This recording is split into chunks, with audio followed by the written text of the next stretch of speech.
of all time. Gold breakfast. This is gold. I have actually played Human Monopoly before. Have you really? It was for a bonding day when we started a new company and nobody knew each other, so the company thought it'd be fun to send us all out on the streets. And we visited Bow Street Police Station, went to the East End and brought back jellied eels and liquor, that really thick gravy that you get. And our coup, thinking it was going to win us the game, was that we went to Trafalgar Square and everybody else was bringing back little tubs of pigeon feed to prove that they'd been there. And myself and my teammate, whose name was Kevin, decided to kidnap a pigeon, thinking that's got to trump everybody else because no one's going to dare to do this. You took a pigeon from Trafalgar Square? It was his idea, is all I will say. I wouldn't go near the bird, but he put some pigeon feed in a big carrier bag, and we managed to get it in and get it back to the office to prove that we'd been there.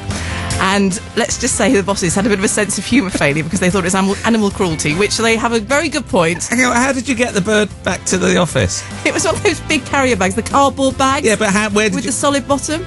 And what mode of transport did you use? On the tube. You took a pigeon on the underground? I took a pigeon on the underground. It kept pecking the bag trying to get out.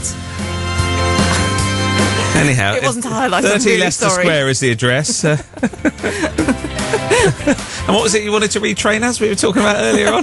Better system. I'm making up for it. According to a survey, you'll be interested in this, Erica.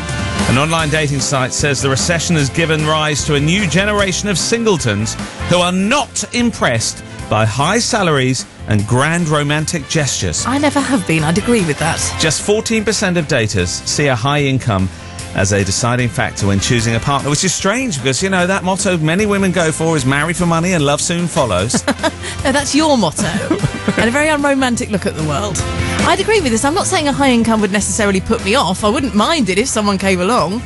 But it's never been a deciding factor for me. I think the humblest gesture, if it's coming from the right person in the right place, can be lovely. Right, so let's go for your top 3 things that you would actually find in your ideal man. And we'll include pulse as number 4. A sense of humour. Sense of humour. A bit of... Right, unshaven. And someone who puts up with all my strange peculiarities, like needing to go to bed by 8:30 at night. Well, some people to actually... sleep. Oh, right. Some people would see that as quite an attraction. James has been asked to help organise a stag do for a mate of his, but he's a little bit stuck this morning, so we need you to help him out. Tell us what you did on your stag do, and ladies, what did you get up to on your hen? We will leave the details at your discretion, but as many details as possible, please.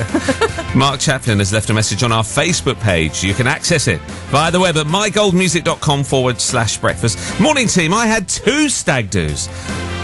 One was in Nottingham at the races with work colleagues, and the other one we all dressed up in loud Hawaiian shirts like Magnum. Hello. And we had a 5-mile pub crawl with an Indian to finish. I think, he says in brackets. Hello to Joe Ippy, who says, good morning from Gibraltar. My stag night was okay-ish, but my divorce party was a cracker. And it's still going on all these years later. Thank you, Joe.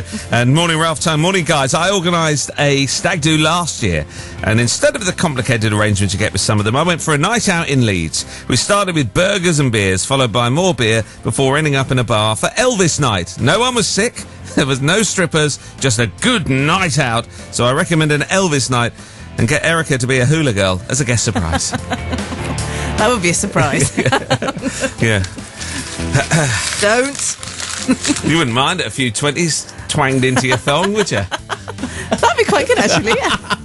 Oh, really? 11 minutes past 7 o'clock. That's a rather worrying... 5 is in fact, as long as you don't give me change.